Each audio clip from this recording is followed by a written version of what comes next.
Starting off this exploration series with Hangar is quite a daunting task. What do you say about a level that's already been talked about up, down and all around by so many Doom players over the years? It's a level that's held up as one of the perfect initial outings in a first person shooter, calibrated to give gamers a crash course in Doom and everything they'll be doing through the next few hours of action, and I love it for that.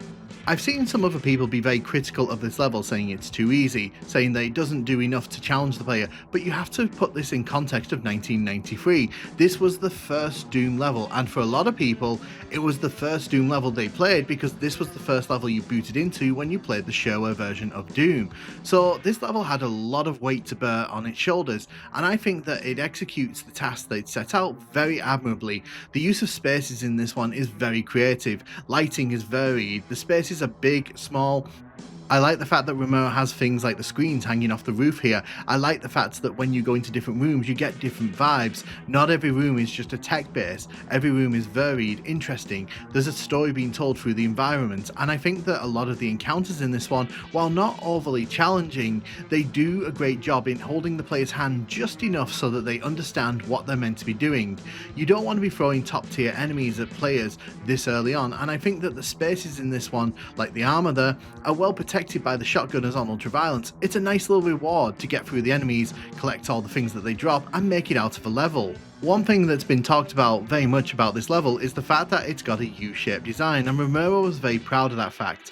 I think its implementation here is excellent because it stops the player getting lost. One of the worst things that you can do to a new player is give them this huge sandbox level, tell them to go exploring in it, and then they get lost, frustrated, angry, annoyed. These are things that you want to avoid. Within the first 30 seconds of loading into the level, the player already knows what they're going to be getting. There's varied roof heights, there's varied texture use, there's a lot of options for the player to choose where they want to go. Do you go to the left and head towards the armor? Do you head straight forward and head through the door towards the tech base room? Or do you head to the secret switch and head straight outside?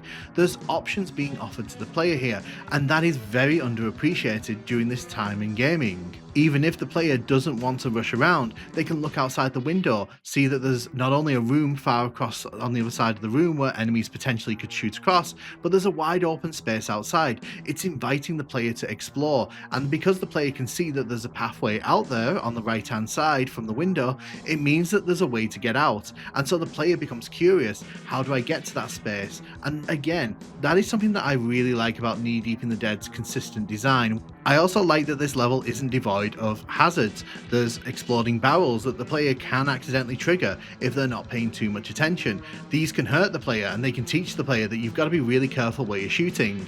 It's also got pain floors in it. Now, it would have been easy to have a level that didn't have any pain floors in it, but here's the thing, you've got to teach the player very quickly that standing on certain floors is going to hurt them. And I feel that the way that they're implemented in this level, the player is never forced to go into them. If they want the blue armor, but it's not punishing the player. At the end of the day, this was an opening level. This level has to bear the weight of teaching the player what to do. If this level rushed into throwing hordes of enemies at the player straight away, or throwing enemies that the player didn't know how to combat properly, it's just not fun. And ultimately, one of the reasons that Doom did so well at the end of 1993 and into 1994 is that people could pick it up, they could play it, and within 2 or 3 minutes, they had the core gameplay mechanics nailed down. They didn't need lengthy tutorial sessions. They didn't need to be dragged through an experience that wasn't that fun. Doom is a game that just throws the action at the player, and there's fun encounters in this level that back that up. I think that the use of varied spaces is clever, and overall, I just love Hangar. Like, Hangar is definitely one of those levels, in my opinion, that is timeless. It's one of the best levels in Ultimate Doom, and even though it's not the most challenging of experiences, I think that you have to look at this in the context of what it was, where it was in the placement of the levels. I don't think any other level in Ultimate Doom could have come close to what Hangar ended up achieving, and in my opinion, it just hasn't been topped in that regard. No opening level in any of the retail Doom games comes close to this one for me.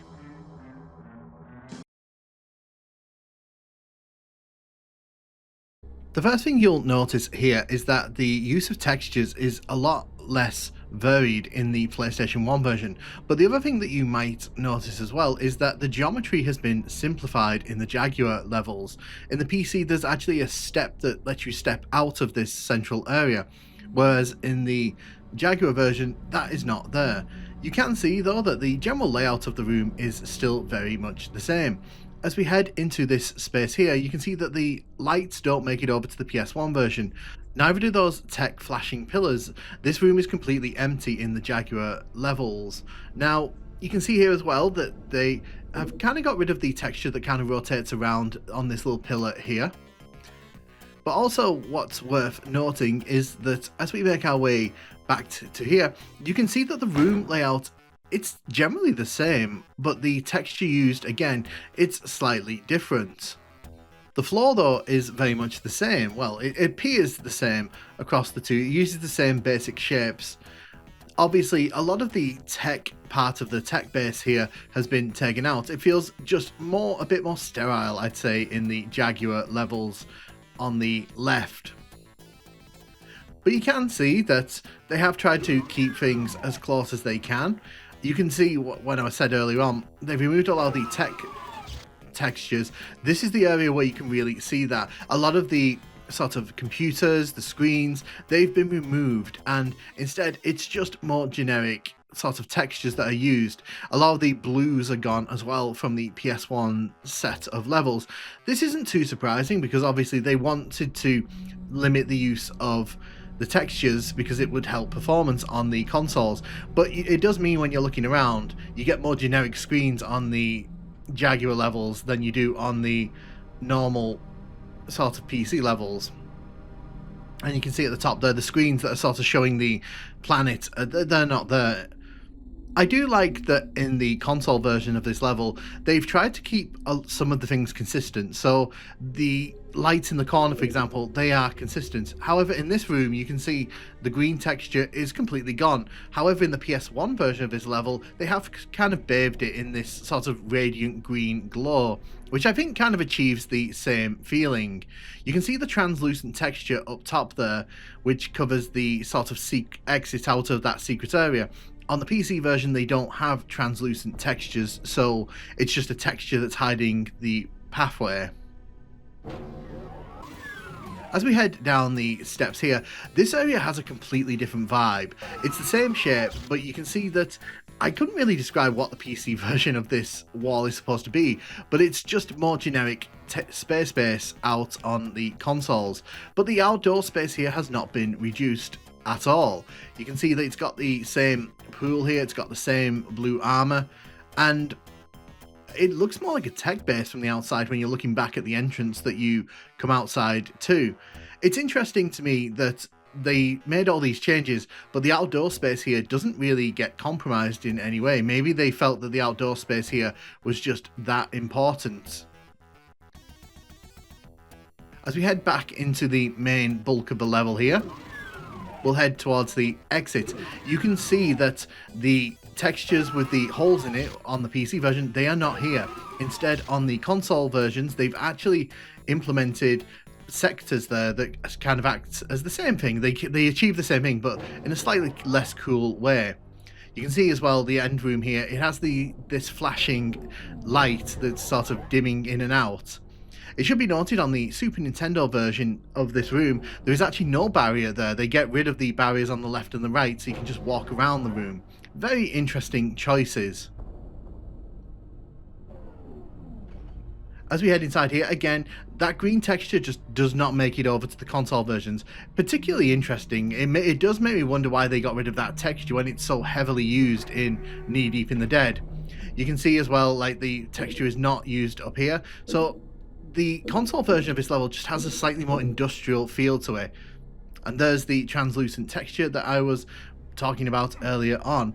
And that's kind of the majority of the changes in E1M1 across the console and the PC version.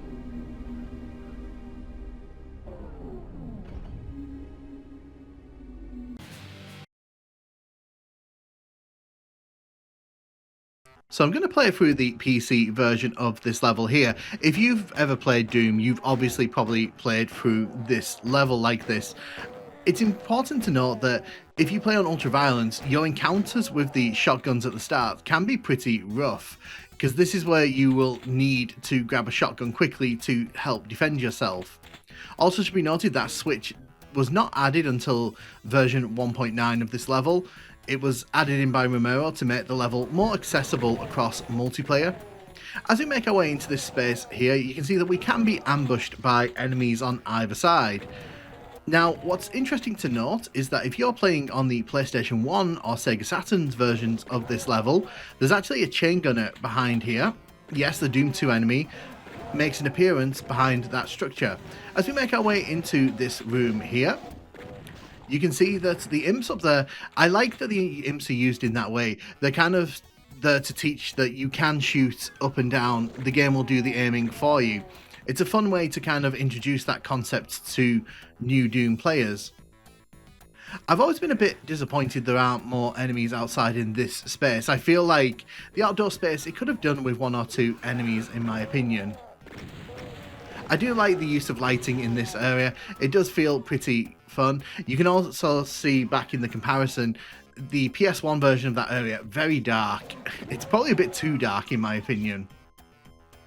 I also kind of like that you have to listen to the audio cue to find this secret here. It's encouraging the player to look around the level and to understand their surroundings, to appreciate what, the level might have hidden away.